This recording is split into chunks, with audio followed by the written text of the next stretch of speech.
The Equalizers, actually. This is the only picture I have of Paul welding the very first set of bars that we have. I have no idea where they are now, but they were crude, they were awful, but I used them for a couple of weeks and kind of came up with what in my head what I thought would be a useful tool. So I had him weld up a couple more, brought him to my client Shelly's home, and we would do dips and pull-ups, and I came up with all these ideas, and I thought, this is going to be useful enough, I hope, for trainers to use with their clients. This is going to be useful enough for boot camps and small operators, and even clubs to use, and of course for consumers to have a nice, simple piece in their home to use for their workouts and just kind of get into their fitness routines. So I developed the first set of equalizers. In order to get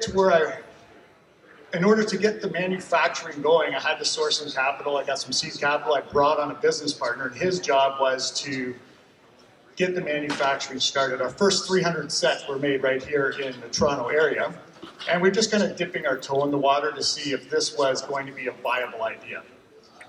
We sold the 300 sets, so my business partner's job was to go out and source manufacturing, set up distribution, have warehousing, a website, all those things that come with launching a product.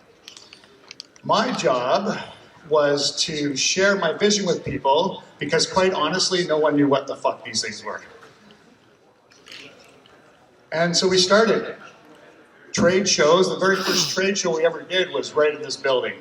CanFit Pro, 15 years ago, I'm in the back corner in an 8x8 booth, and anyone who stopped by, I would show them dips and pull-ups and agility drills and everything I could think of.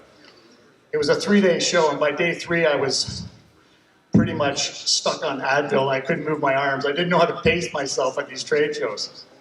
And we did that all the time, trade show after trade show after trade show. At one point, our marketing budget was in $200,000 to $300,000 just to get me out to trade shows. So every penny we made went right back into building, getting this product to market and building a brand. The other thing I did really early on was a lot of Starbucks.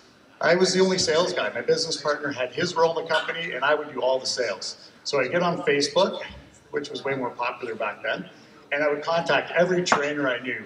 And I'd say, meet me at Starbucks. The girls there knew me because I was there all the time. And I would just drop down right in the store and do the pull-ups and show the trainers the tool and hopes that they would find it as useful as I did. Did hundreds and hundreds of demos in Starbucks. And we had some wins. This is Chicago Athletic Club. One of the big trade shows we went to was Idea World in LA. And at that show, we had an 8:30, well, we had many sessions, but it had an 8:30 Sunday morning session. If you're a presenter, you know that Sunday morning sessions are the worst because everybody's out drinking Saturday night. 8:30 in the morning, if you got 100 people registered, you'd be lucky to have 50. But we did. We had 50 people show up. And one of the people in that session afterwards said, we loved what you did and we loved this tool. She was a group fitness, I guess, manager for Chicago Athletic Clubs and bought them for all her clubs. So we had lots of wins in the beginning. But there was tough times. I put a picture of an Esso station because I remember it was an actual Esso station where I stopped to get gas and my credit card wasn't working, my debit card, forget it. And I remember having exactly $1.63 in my hand. I'm like, do I put $1.63 in the tank? Probably not. Called my brother, he's a trainer as well. And my brother came over and filled up my tank with gas and gave me some money to get through the week. So those were the early days. We were self-funded. Everything we had went right back into the company. And in a lot of ways, it made it more difficult because you basically have to give up your day job. You're not training anywhere near as much as you used to. And starting any business, expect the unexpected. So our very first container load of product, the Equalizers, was like absolutely pristine. Went through that container load, we ordered another container load, and the manufacturer decided without telling us to just chintz out on everything. So the foam pads were like wearing through after single use, there was feet missing, there was stickers sideways. We had to spend probably a full week of all-nighters in the warehouse, taking all the product apart out of the boxes, putting it together, trying to salvage what we could. We managed to salvage about half of that container load. The next container load, the very next container load of product that came to our warehouse, which was fine. We got notification that it arrived. We got a call from the police the next day. Your trailer's missing. We're like, what do you mean our trailer's missing? And I guess what they do is they take their trucks at night into the warehousing places and they just ram it into the trailer, pull up those little leg thingies, and they drive it off, the brakes on and everything. You can actually see it. When I went to check it out, there was like skid marks where the trailer went. And we didn't know where our product was for 3 days, and they finally found it. The cops called us, and we went out, and the back of the trailer was open, just like that, but there was product falling out all over. And I guess whoever took it, I guess at this point in time, most fitness professionals didn't know what the hell these things were. The thieves certainly did. It was the first time we had no issue with someone not knowing who the hell we were. So that was about 10 years ago. First 5 years, like I said, we were just building up the brand. In the last 10 years, I've been going all over the world. So this is in Germany. This is Perform Better Summit. They have a functional training summit, which I'm lucky enough to be invited to. Taught there the last 6 years. Absolutely amazing. And what's not to love about Germany? If you haven't been, Munich is where they have the summit. It's Germany is beer and meat and pretzels. I mean, it's the best place in the world. And the trainers are absolutely insane. You will not go to a trade show in Germany where every trainer isn't like an absolute machine. And they're so appreciative, just unbelievable. So over the course of the last 10 years, I've been to, and Patrick as well, you've been to Shanghai, yeah? Yeah, so we've been to Shanghai and Singapore and Cyprus and Romania and just on and on and on. It's really cool, all across the US and Canada as well. And when you get popular, the knockoffs come around.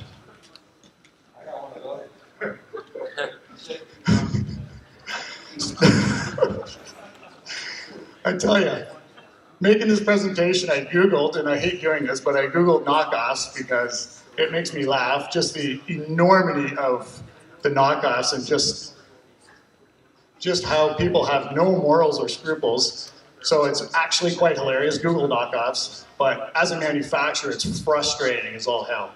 Right now, in the last 2 years, we've had more knockoffs of our product enter the market than we did the 15 years previous, or the 13 years previous. It's insane. And a lot of that has to do with Amazon.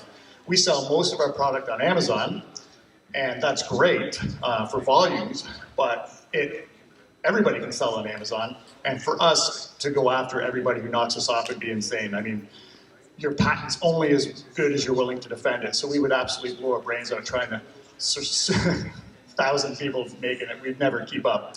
And on top of that, Amazon sells their own version of our product, so the platform that we sell on also makes their own, and of course they can rank theirs higher. So it's crazy in terms of knockoffs. It's been the last 2 years has been a real, if we had challenges before this is the real challenge right now with our company. So, some quick points that I've learned along the way. Your vision has to be so strong that people buy into it. When I teach, I'm not used to doing these types of presentations. I get in front of class and we crank some heavy metal and we work out like motherfuckers. That's what I'm talking about. People buy into that. They love it. The tools are used for that. That's what I love to do. And I showed that from day one in all the demos, the hundreds and hundreds of demos I did in Starbucks, the trade shows that we've been to. People, you have to have a vision so strong and you have to have so much enthusiasm and excitement around it. Move fast, fail faster. Move fast, in the beginning with our company, we didn't want to move fast. We were measured, and we did that on purpose. We wanted to build our brand. We'll make sure there's no issues. We wanted to service our clients properly. But we probably should have seen the knockoffs coming a little sooner. About 5 years ago, I would have liked to have done what we're doing now. And right now, we're in a whole brand refresh. But 5 years ago, I would have liked to have really injected a lot of capital into the company and knock off the knockoffs much sooner. So move fast. If any of you, first of all, has anybody used our products? I guess you should ask from the beginning. Oh, yay, thanks, guys. Yay. I do that a lot, but not usually on stage. That's awesome. Move fast, fail faster. We've had products that have failed, but we've stuck with it too long. I put about $250,000 into a product that didn't do very well. It's not because it wasn't a good product, it's just for whatever reason, the timing wasn't right, we didn't allocate the right resources, we weren't hitting the right target markets, but fail fast. Move fast. If you guys, has anybody ever thought about starting a fitness product before? Yeah, oh, cool, yeah. Feel free to reach out to me. I get an email every week or two with someone who wants to do that. One of the things that I don't want to sound like a jerk. I used to just meet with people and give them everything I could, but now it's more of like a consulting thing because we really have seen everything that can go wrong. So trust me, it would save you thousands of dollars just spend a couple $100 to really, for us to take a good look at it. Purpose statement.